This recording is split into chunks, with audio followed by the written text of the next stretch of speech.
Hello students, आज हम पढ़ने जा रहे हैं 12th का चैप्टर मैग्नेटिज्म एंड मैटर।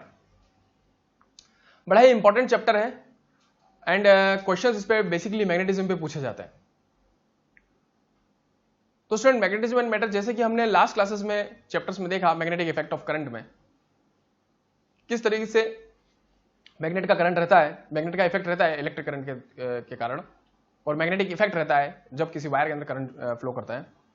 तो पहली चीज, the magnetic field lines of a magnet और a solenoid from continuous closed loops, this is unlike the electric dipole where these field lines begin from positive charge and end on the negative charge. Means कहने का मतलब है जो positive charge से निकलती है electric lines of forces वो terminate होती है नेगेटिव चार्ज पे, और वो नेगेटिव चार्ज इंफिनिटी पे रखा हो या कहीं भी हो, क्लोज लूप नहीं बनाती। पर magnetic field lines close loop बनाती है, कंटिन्यूअस क्लोज लूप बनाती है, unlike electric dipole. The tangent to the field at a given point represents the direction of the net magnetic field at that point. जो tangent होता है students, उस point पे अगर अपन ड्रॉ करें, वो नेट मैग्नेटिक फील्ड की डायरेक्शन को शो करती है। The larger the number of field lines crossing per unit area, the stronger is the magnitude of the magnetic field. तो स्टूडेंट्स आप देख सकते हैं डायग्राम में, ये कुछ क्लोज लूप बना रही है, कंटिन्यूअस क्लोज लूप्स बना रही है। ये यहां से नॉर्थ पोल से निकल रही कुछ इस तरीके से, यहां से, और टर्मिनेट वापस घूम के आ रही है साउथ पोल पे। मींस जहां जहां पे अगर ये पास पास में है स्टूडेंट्स, वहां पे स्ट्रेंथ है, ज्यादा है मैग्नेटिक फील्ड की, और जहां पे ये दूर है वहां पे कम है। The larger the number of field lines crossing per unit area, जितने पर यूनिट से जितनी ज्यादा मैग्नेटिक फील्ड लाइंस क्रॉस करेंगी वहां स्ट्रॉन्ग होंगी magnitude of magnetic field P। So आप देख सकते हैं फिगर के अंदर, B इज लार्जर around region second than in region first. Region second में ज्यादा है in comparison to region first, देख सकते हैं स्टूडेंट्स आप। The magnetic field lines do not intersect. If they did, the direction of the magnetic field would not be unique at the point of intersection. Means students, कभी भी अगर मैं किसी curve की बात करूं, कुछ ऐसा है, और उसकी कोई पॉइंट लूं, और उस पॉइंट पे अगर सपोज कीजिए मैं टेंजेंट ड्रॉ करूं, तो ये टेंजेंट उसके डायरेक्शन को शो करेगी। किसके डायरेक्शन को शो करेगी? उस मैग्नेटिक फील्ड के।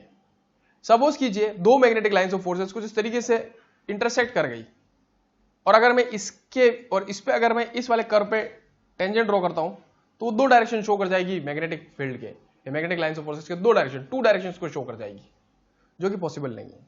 तो ये हमारा मैग्नेटिज्म एंड मैटर का लाइंस थी, मैग्नेटिक लाइंस ऑफ फोर्सेस की। नेक्स्ट स्टूडेंट्स हम देखेंगे ये डायग्राम स्टूडेंट्स, आप देख सकते हैं दोनों ही रीजन में। इसमें एक बार मैग्नेट है, नॉर्थ पोल साउथ पोल है, नॉर्थ पोल से स्टार्ट हो रही है, ये एक्सिस है, सपोज कीजिए ये कोई एक्सिस है, नॉर्थ पोल से स्टार्ट हो रही है मैग्नेटिक लाइंस ऑफ फोर्सेस कुछ इस तरीके से, और घूम के साउथ पोल पे टर्मिनेट हो रही है कुछ इस तरीके से, देख सकते हैं स्टूडेंट्स। यहां से भी कुछ इस तरीके से जा रही है, तो ये टर्न होके कुछ इस तरीके से, और ये इस तरह से सर्कुलर कर्व में बन रही है। तो स्टूडेंट्स आप देख सकते हैं ये मैग्नेटिक लाइंस ऑफ फोर्सेस का डायरेक्शन और इस तरह से कंटिन्यूअस लूप बता रही है इसकी। नेक्स्ट आगे, bar magnet is an equivalent solenoid, important topic है। Recall that the magnetic dipole moment M associated with the current loop is defined to be, जैसे कि हमने लास्ट क्लासेस में देखा, तो एक करंट लूप का जो मैग्नेटिक डायपोल मोमेंट था वो Ni है, स्मॉल m से डिनोट करते थे, where N is the number of turns in the loop I current and A the area vector.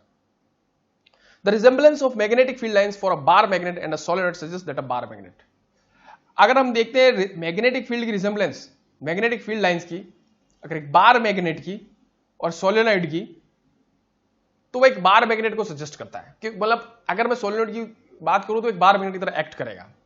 So it may be thought of a large number of circulating currents in analogy with solenoid, जो कि हमने देखा था। Cutting a bar magnet in half like cutting a solenoid, अगर bar magnet को हम काटते हैं आधा, तो एक तरह के सोलेनोइड की तरह करता है। So we get to smaller solenoids with weak magnetic properties and the field lines remains continuous emerging from one phase of the solenoid and entering to the other phase. तो स्टूडेंट्स अब हम इसका एक derivation देखेंगे जो इस diagram में दे रखा है। आपने एक बार मैग्नेट लिया, उसको काटा, तो उस तरह से एक पोर्शन बना जो कि सोलेनोइड की तरह पोर्शन है। तो स्टूडेंट्स देखिए ये इसकी एक एक्सिस है, यहां पे हम डेरिवेशन को देखेंगे, और ये दूसरी एक्सिस है, इसकी एक्सियल एक्सिस है, ये वर्टिकल एक्सिस, ये एक्सियल एक्सिस। सपोज कीजिए इस पॉइंट P के ऊपर हमारे को मैग्नेटिक फील्ड फाइंड करनी है जो कि डिस्टेंस r पे है, यहां से लेकर यहां तक, यहां से लेकर स्टूडेंट यहां से यहां तक इसकी लेंथ l है और कंप्लीट लेंथ इसकी हो जाएगी 2l और रेडियस इसकी है। तो सपोज कीजिए सर्किल का एरिया अगर मैं बोलता हूं स्टूडेंट्स तो हो जाएगा पाई a स्क्वायर। तो स्टूडेंट्स मैं कहना यह चाह रहा था कि अगर मैं बात करता हूं इसमें, अगर इसकी एनालॉजी देखें, so by moving a small compass needle in the neighbourhood of a bar magnet and a current carrying infinite solenoid and noting the deflections of the needle are similar in both cases. दोनों ही case में similar रहेंगे अगर मैं solenoid और bar magnet की analogy देखूं। तो इस तरीके से ये डायग्राम है। इसका एक स्मॉल पोर्शन, सपोज कीजिए यहां से x डिस्टेंस के ऊपर हमने कट किया स्मॉल पोर्शन dx, अलग अलग इसको पार्ट में बांटा तो उसको हमने एक dx पोर्शन दिया है। देखिए students, let the solenoid of figure consist n terms per unit length, जिसमें n टर्न्स दे रखे हैं, सोलेनॉइड के n terms per unit length पे n है। लेट इट्स लेंथ बी 12, उसकी कंप्लीट लेंथ 12 ले ली, उसकी रेडियस हमने a ले ली। We can evaluate the axial field at point p at a distance r from the centre o। P point पे जो कि r डिस्टेंस पे है, इस एक्सियल पॉइंट पे हमारे को मैग्नेटिक फील्ड को फाइंड करना है। So to do this we consider a circular element of thickness dx of the solenoid at a distance x। dx हमने लिया एलिमेंट कुछ इस तरीके से, स्मॉल पार्ट लिया जो कि x डिस्टेंस पे था। आगे देखेंगे,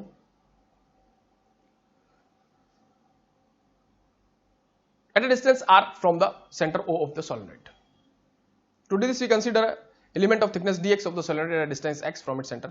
So it consists of turns कितने हो गए पर यूनिट लेंथ में, टर्न्स कितने थे n। अगर मैं dx की लेंथ ले लेता हूं तो टोटल टर्न्स कितने हो जाएंगे n dx। Let I be the current in the solenoid. So we calculated the magnetic field on the axis of a circular current loop. Circular current loop के axis पे हमने मैग्नेटिक फील्ड अगर हमको find करनी है तो magnitude of the field at point P due to circular element is, वो कितना हो जाएगा students, dB is equal to mu naught N I mu naught N d x, turns हो गए total, I current, a square upon 2 और जो distance है वो r minus x plus a square upon 3/2। Suppose कीजिए स्टूडेंट्स r माइनस एक्स, ये पूरा r यहां से लेकर यहां तक है और मैं x डिस्टेंस को माइनस कर देता हूं तो r माइनस एक्स ये जो पर्टिकुलर डिस्टेंस आ जाएगा और प्लस ये a स्क्वायर, अगर मैं राइट ट्रायंगल लेता हूं उसमें 3/2। ये चीज, ये फॉर्मूला कहां से आया, हमने लास्ट क्लास में देख रखा है सर्कुलर लूप के लिए मैग्नेटिक फील्ड कितनी होती है, उस वहां से आया। सो जो टोटल मैग्नेटिक फील्ड की अगर बात करता हूं मैं, तो मैं सारे एलिमेंट्स जो dx के जितने भी एलिमेंट्स उनको समेट करूंगा, उनको जोड़ूंगा, तो इंटीग्रेट करना पड़ेगा मुझे minus x equal to minus L से लेकर प्लस एल तक स्टूडेंट्स, माइनस एल से लेकर प्लस एल तक। आप सपोज कीजिए यहां से लेकर यहां तक 2l डिस्टेंस है तो माइनस एल से लेकर प्लस एल तक। तो ओवरऑल सॉलिनॉइड जो हमने बार मैग्नेट जो कंसीडर की है एक सॉलिनॉइड के रूप में, उसका तो वैल्यू पुट की जाएगी। Suppose the range of x is minus L from plus L, so consider the far field of the solenoid. अब देखिए अगर r को अगर मैं a के कंपैरिजन में जो उसकी रेडियस है उससे बहुत ज्यादा मानता हूं तो r कंपैरिजन टू l से भी ज्यादा होगा, तो हम लोग एक काम करेंगे स्टूडेंट्स कि ये जो चीज है डिनोमिनेटर को अप्रोक्सीमेटली इतना मान लेंगे r minus x square plus 3, वो r क्यूब के बराबर होगा, मतलब ये नेग्लिजिबल हो जाएगा। जैसे ये नेग्लिजिबल होगा तो ये r क्यूब रहेगा। अब वैल्यू पुट करके हमने इसका इंटीग्रेशन किया, म्यू नॉट एन आई ए square upon 2r cube minus L से लेकर एल dx तक।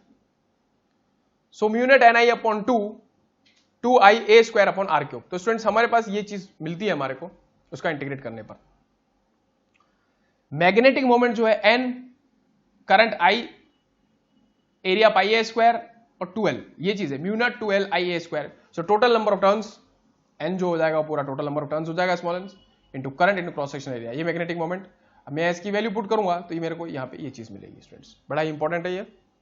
सम text books assign magnetic charge, magnetic charge को पोल स्ट्रेंथ भी कहते हैं, जिसको हम प्लस QM कहते हैं for the north pole and minus QM कहेंगे साउथ पोल के लिए, of length 12 and magnetic moment जो उसका होगा QM इंटू 12।